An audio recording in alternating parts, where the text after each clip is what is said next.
अरब, जहाँ इस्लाम की शुरुआत हुई, आज एक बिल्कुल ही नई कहानी लिखता हुआ दिख रहा है। किसी ने सोचा भी नहीं होगा इस्लाम का रिफॉर्म इतनी तेजी से होगा। इस्लाम मजहब जो बहुत ही स्ट्रिक्ट माना जाता है अपने रूल एंड रेगुलेशन को लेकर, वो आज बहुत ही सॉफ्ट नेचर को लोगों के सामने रख रहा है, जिससे इस्लाम का पीसफुल मैसेज लोगों तक बहुत तेजी से फैल रहा है। वहीं सबसे ज़्यादा डिस्कस किया जाने वाला मजहब रिलीजन वर्ल्ड में इस्लाम ही है।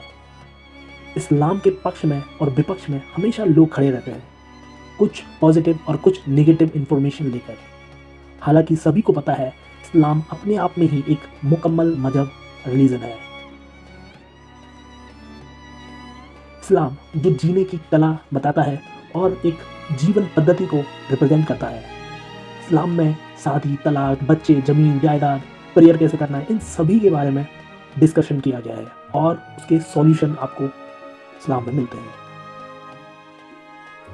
जो कि इस्लाम को ह्यूमन के लिए एक मुकम्मल मजहब बनाता है।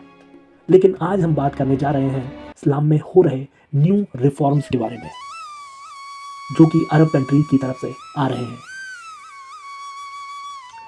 और काफ़ी अच्छे से आज की ज़रूरत के हिसाब से इस्लाम को रिप्रेजेंट कर रहे हैं, जिससे इस्लाम के साथ साथ पूरा विश्व में इस्लाम की तारीफ हो रही है।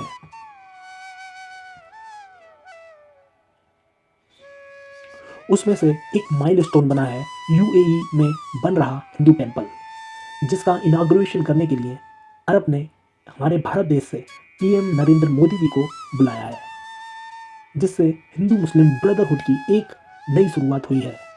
मोदी जी ने हिंदू टेम्पल को इनाग्रेशन करने के लिए मोदी जी ने हिंदू टेम्पल का इनाग्रेशन भी किया और अपने भाई शेख को गले भी लगाया।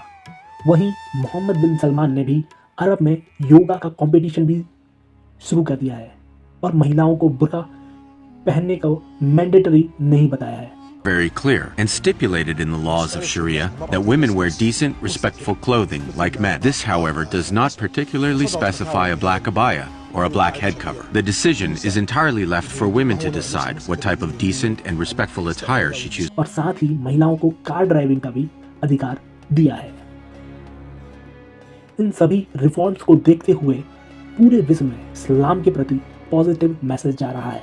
हालांकि पास्ट में सऊदी अरेबिया ने कुछ ऐसी गलतियां भी की हैं जिससे उनकी किरकिरी हुई है, जिसमें उन्होंने मदरसा एजुकेशन के नाम पर बहाविज्म एंड सलाफिज्म जैसी पॉलिटिकल आइडियोलॉजी को प्रोपगेट किया है, जिससे रिलीजियस एजुकेशन के बजाय पॉलिटिकल एजुकेशन ज़्यादा दी जाती है। वहीं मुस्लिम समाज साइंटिफिक एजुकेशन की बजाय एक पॉलिटिकल आइडियोलॉजी के चक्कर में फंस जाता है।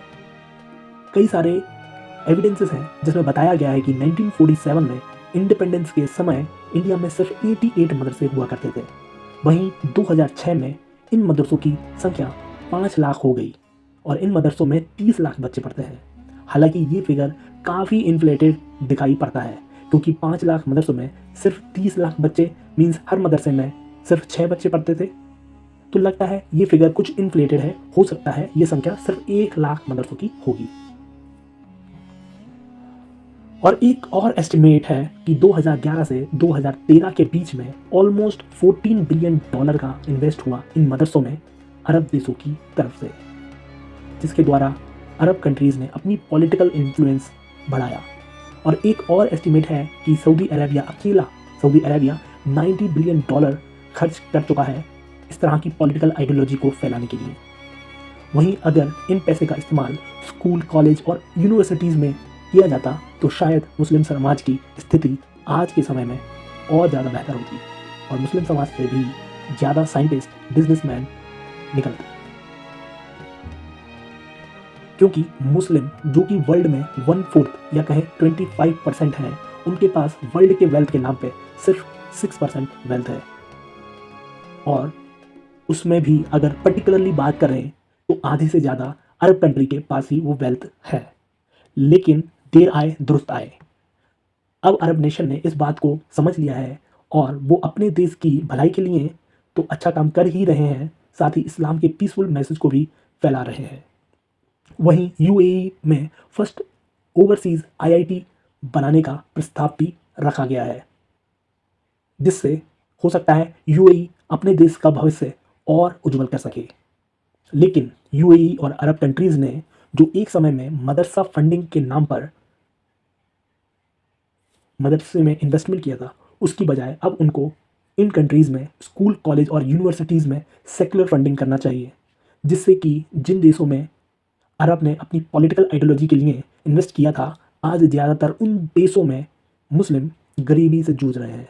तो अरब की इन गलतियों को हम कह सकते हैं कि अगर वो मिटाना चाहता है तो मुस्लिम गरीब देशों में एजुकेशन के लिए स्कूल, कॉलेज और यूनिवर्सिटी की भी स्थापना करवानी चाहिए, जिससे उन मुसलमानों की स्थिति भी अच्छी हो सके और एक सेकुलर फैब्रिक में जीने और अपने आप को बेहतर इकोनॉमिकल कंडीशन में पहुंचा सकें।